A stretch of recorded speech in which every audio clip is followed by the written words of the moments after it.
Good morning. I'm Herve Besse. I'm a director of project management for Cogent Associates, and I've been in construction for 23 years, and I've had the opportunity to work on 80 projects with a whole range of different construction forms. So my presentation is going to be a little bit more generic than some of the previous ones, but it's still good to remind ourselves of what our industry does. So first I'm going to do my sales pitch about Cogent Associates, and then I'm going to discuss the modern method of construction, give you what some people consider modern method of construction, some definitions, a little bit about the history of those various methodologies. I talk about the latest development. Declan has talked about some already, but so there'll be a little bit of repeats there. And then some quick comparison on some recent projects from a time perspective. Then I'm going to discuss the decision factors for developers and designers and short conclusions. So Cogent Associates used to be Guardian and Theobald, Ireland. The office was founded in 1999. In 2016, a management buyout occurred, so it's now fully Irish owned by the management team. We currently employ 50 staff. We offer project management, cost management, project monitoring, and facility management consultancy services. And there's a wide range of project and sectors, whether they're new build, refurbishment, fit out, housing, commercial offices, industrial sector, infrastructure, anyway, just to name a few. So we've got a wide range of experience. And we offer our services throughout Ireland and on occasion overseas.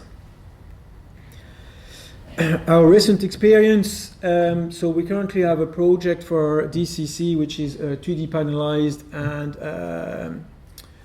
design and build project. You can see the construction started there. You can see the pods on the top there.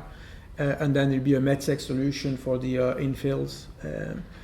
We did recently some student accommodation with bathroom pods, and some of them have also precast concrete structure. The one at the very top there, Montpellier Hill, was a whole precast structure with bathroom pods. We're currently working on a project which is a true 3D volumetric for a hotel, and it's confidential and it's in developed design stage, so couldn't show anything on that there.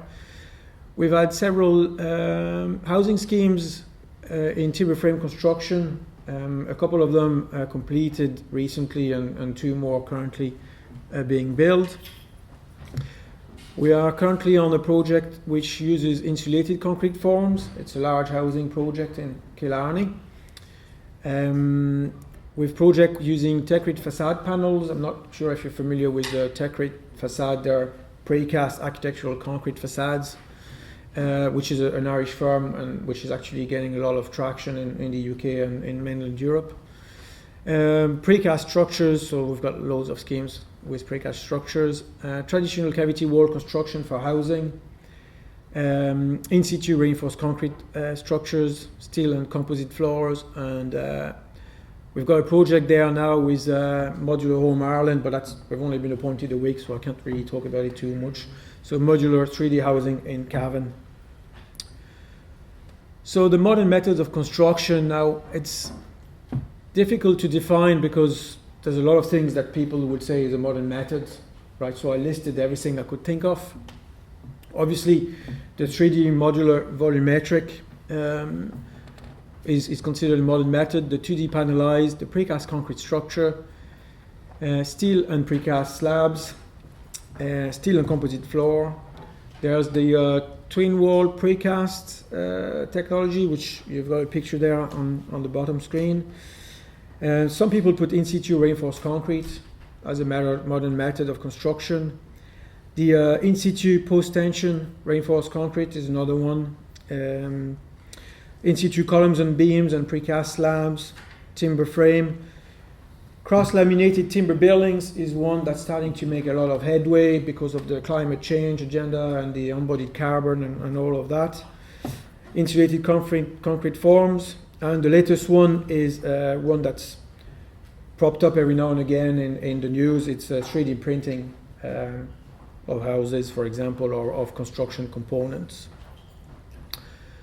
So I decided to look a bit at the history of them, and essentially, as it turns out, it's not as new as people might think, okay?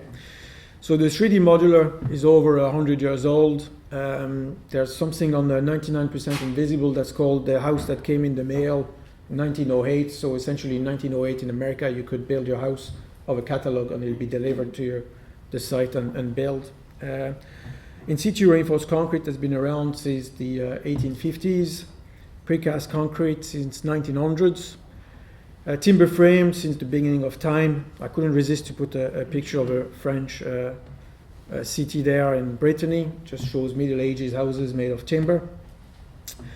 The ICF technology evolved in the 1940s and 1960s, and now 3D printing is really only recent now. There's a couple of things there. You can see in 1910 the Woolworths building, which is a steel structure with concrete floors, and Habitat 67 in Montreal was 3D modular in 1967 in Montreal. There's example of those all over the world.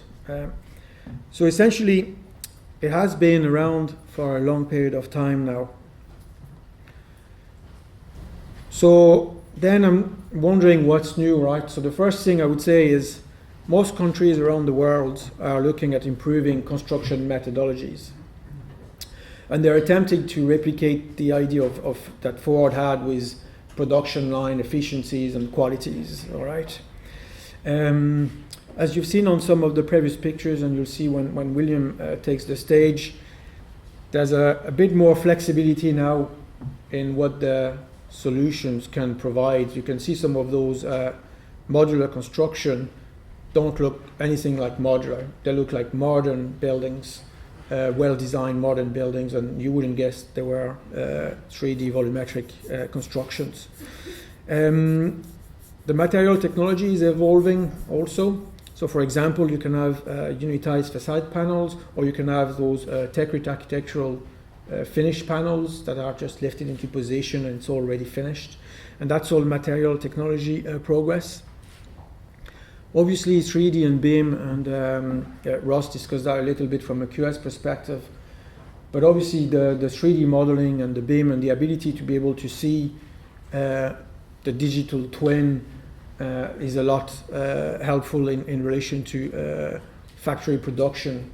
Then obviously there's changes in relation, well, BIM is being pushed by the Irish government, by the UK government, by most government, so that's going to drive a little bit of standardization, because otherwise the models are going to become too difficult if everybody does their own thing in their own companies. Regulation has changed a good bit in recent years. It's getting more stringent constantly, essentially, but that's development. And then I suppose value there is something that is to, obviously it's the main driver behind all of this is cost and time, really, and the hope is that modern methods and the 3D modular would offer cost savings in the long term. Okay, just some examples there. So the 44-story high Georgia Street Croydon, which Declan showed earlier, that's just where it's produced on the left hand side. In Singapore, there was also a 40-story high building, so you can achieve very significant buildings with it. And then I found a picture there online of a Japanese modular house factory, and you can see the potential there for automation and robotics coming into that manufacturing process. All right. I did a quick comparison now. It's just housing, and it's small-scale housing schemes. So I did a comparison between timber frame, cavity wall construction, and the ICF scheme we have currently on site. Now there's some differences in scale that can explain also the variation in the time that those projects took. Nevertheless, it just shows the production on those sites and the time it took. So the first three are timber frames. There are around 15 to 20 houses schemes. They took about 45 to 52 weeks to build, and that equates to between 14 to 20 days for a house. Okay.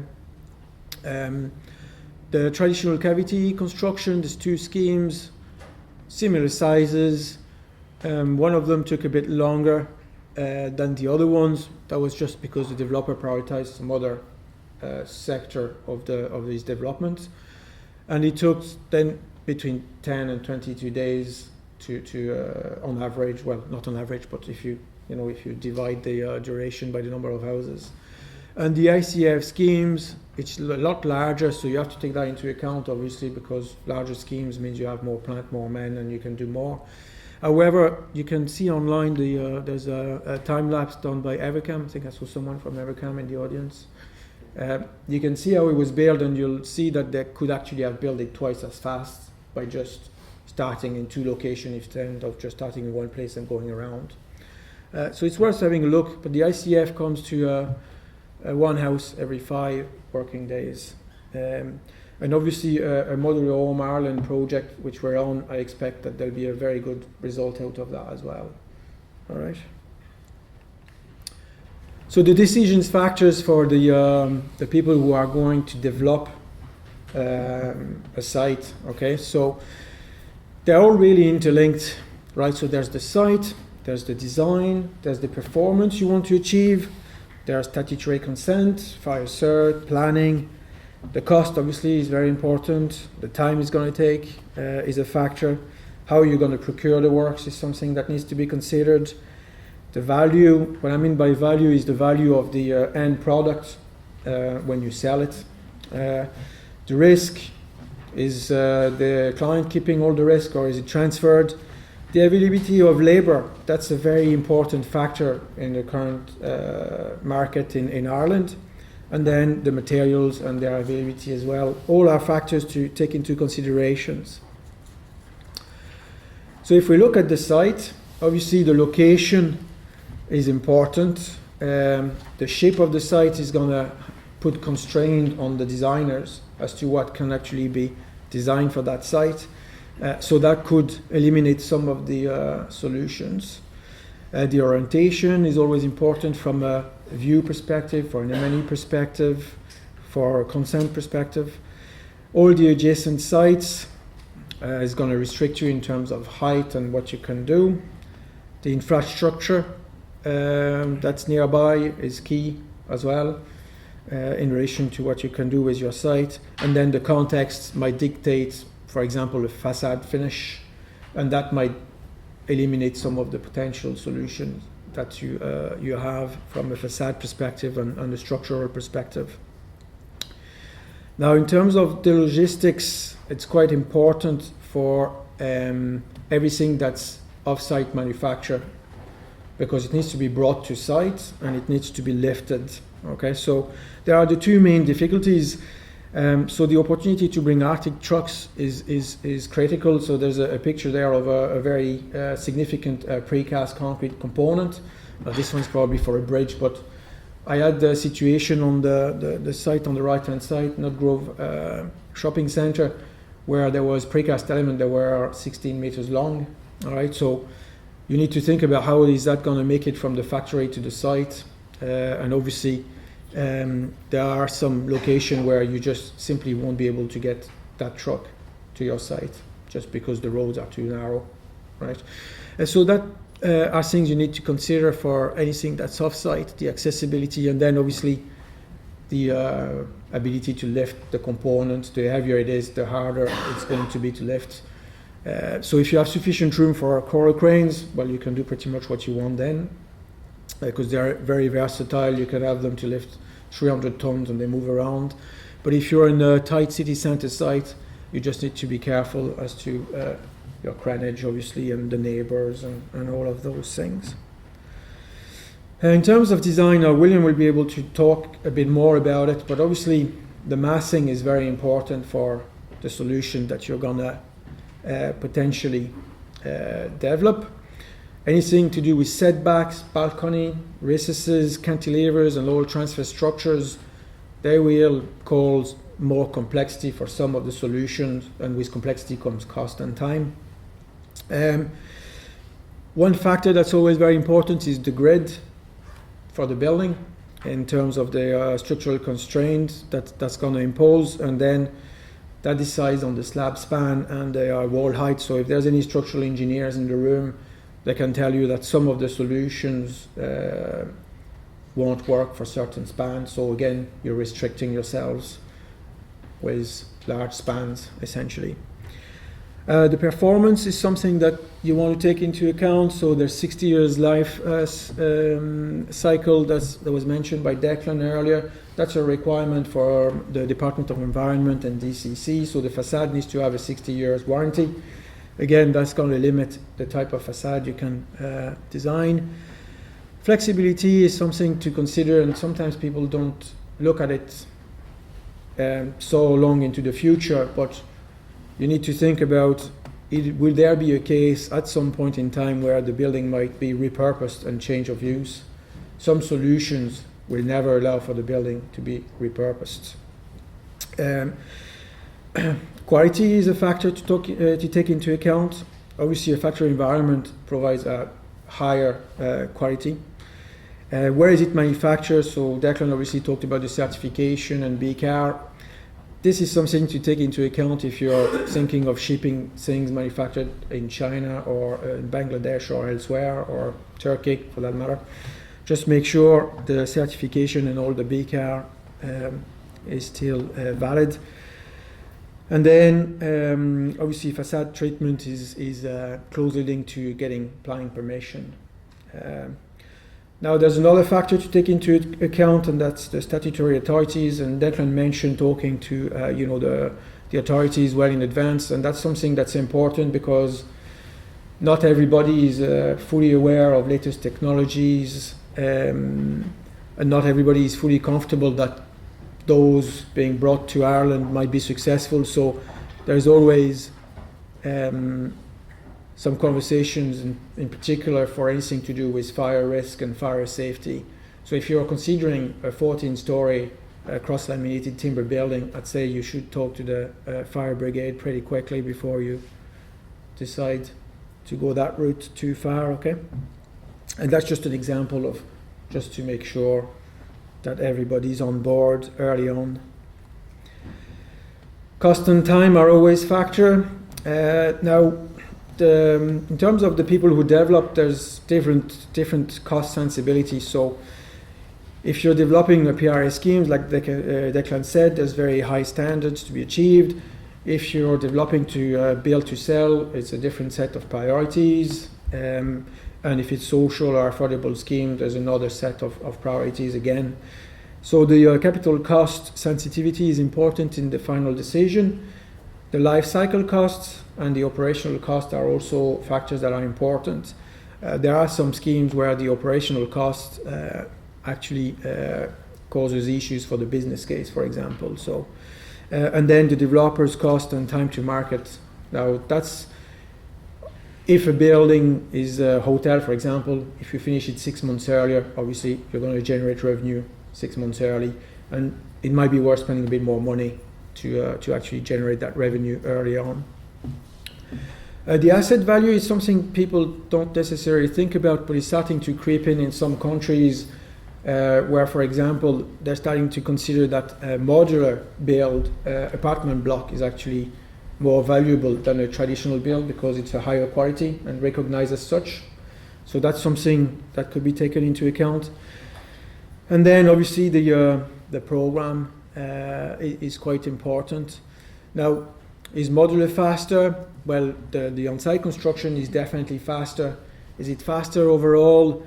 That's something that's difficult to judge because there's a lot of other factors. There's the planning, there's the design time still needs to be to happen no matter what. And also, obviously depends on the risk you are willing to take in relation to carrying the design, maybe with some overlap with some of the other processes in the other stages. So there are other factors that can influence the program more significantly, the planning process being one, for example. So overall, the optimum between the performance, the cost, and the program is really project dependent. Procurement is and risk. There's some things that you'd want to consider. Some solutions would require full design and build contracts. Okay, so if you're going modular, 3D modular, realistically it's going to end up being a full design and build contract. Also, a decision is to be taken whether you're going to go directly to manufacturer of volumetric housing or whether you're going to a main contractor and he finds the correct partner to deliver.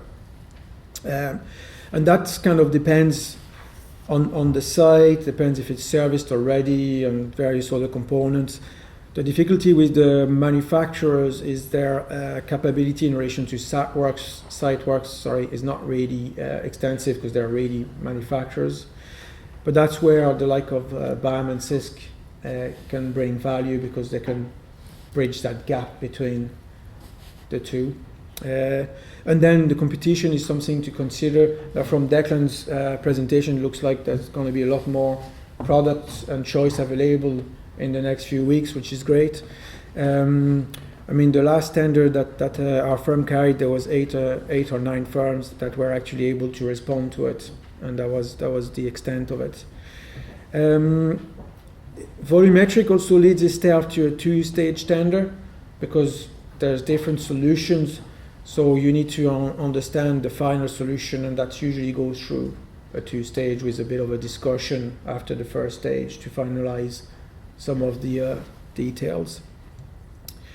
Another important factor is will the resources and the materials be available at reasonable prices? And I just put that there because we were looking at some housing scheme in the country, and funny enough, traditional build ends up being cheaper in Waterford than in Carlow because there's more block layers available, and they're happy to do it for cheaper in Waterford than in Carlow because the guys in Carlow are happy to travel to Dublin.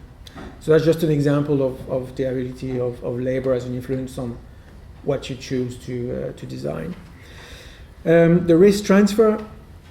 Obviously, if it's design and build, then the client transfers a lot of the risk. Now, if the risk is transferred, there's usually a risk premium, but that also means that there's less change and there's less a difficulty during the contract stage. It's less adversarial. In any case, more information is always better at tender stage. So even if you're going to go 3D modular, ideally you'll have your planning already approved, you'll have your fire certs approved, and you'll have defined exactly what it is that the modular company is going to deliver in terms of the finishes that you'd want and the performance. And obviously, if it's only part design and if there's an element of employer's design that remains, then the risk is not fully transferred. Other factors for off-site constructions. Now, obviously, workplace considerations, factory versus site is a lot versus site accommodation. So that's a great opportunity, I think, for our industry because we are struggling to attract younger generations. And if you think about the Google and the tech companies of this world, what they offer graduates in terms of work environment is very different than what a construction site offers. But a factory environment can offer almost the same conditions if we were set to it. Transport. So, I mean, if you're a tradesman working in a factory, you can decide to live nearby, and that's 10 minutes from your house then. Whereas if you're on a construction site, you're guaranteed of where you're going to be for the next 6 months, and then you're going to move, and that could be 2 hours away. Shift work is possible in factory, not so much on the construction site. There's some other consideration for the trades. There's consistent work if you're in a factory. It's local community employment. You can have factory-specific labor, and then ethics and corporate governance is something that can be considered. That's something, if it's manufactured here in Ireland, you'll be happy that people are getting paid their wage and you're ticking all the boxes. If it's factored somewhere outside Europe, you need to be careful with those aspects then, because there could be some some areas in the world where it's not so ethical. The health and safety is better controlled in a factory setting than on a construction site, so there's advantage to that. And in terms of environmental consideration, now that's something that's difficult to pinpoint exactly, but a holistic approach really should be considered. And you can always say, well, there's X amount of concrete truck as opposed to X amount of modular units delivery. But there's things that people never consider, and they probably have a big carbon footprint, and that's the travel time of all the workers, right? And it doesn't look like it, but a volumetric housing is going to have people going to the factory, and then there's going to have a few people on the site. A normal construction site is going to have hundreds of people driving every day to that site from all around the place, because they wouldn't have the opportunity to live nearby for most of them. Factory production reduces waste. It requires less temporary infrastructure. I do think that where it's manufactured should be taken into consideration in the decision. Materials certification. So certification I'm not going to talk about because Declan did a great piece on it. Materials, I mean, a lot of the factors for people who set up factories is the availability of materials nearby. So typically a timber frame factory will be next to a forest, right? And that's because the material is right next to them. So that's just example of where the materials choice has an influence on the decision and on the costs. And then the last point there is robotics. Obviously, as things progress and the 3D modeling and robots comes into play, there's a huge opportunity to introduce more robotics into the manufacturing process. In conclusion, to choose the right solution, well, there's no one size fits all really. It's a case by case solution that can be found. In terms of off-site manufacturing, I think the opportunities there is to, for ourselves in Ireland and in general, is to embrace standardization, to increase efficiency, to increase quality, and to decrease cost. There's increased research and development around the world on developing solutions. I think the 3D BIM modeling is really the big opportunity there to make everything from cost to design to standardization and make everything a lot easier and faster. And then the last point I would make, I think, is that we have all the raw materials available in Ireland for most of those, so there's no reason why we couldn't do it. Thank you very much.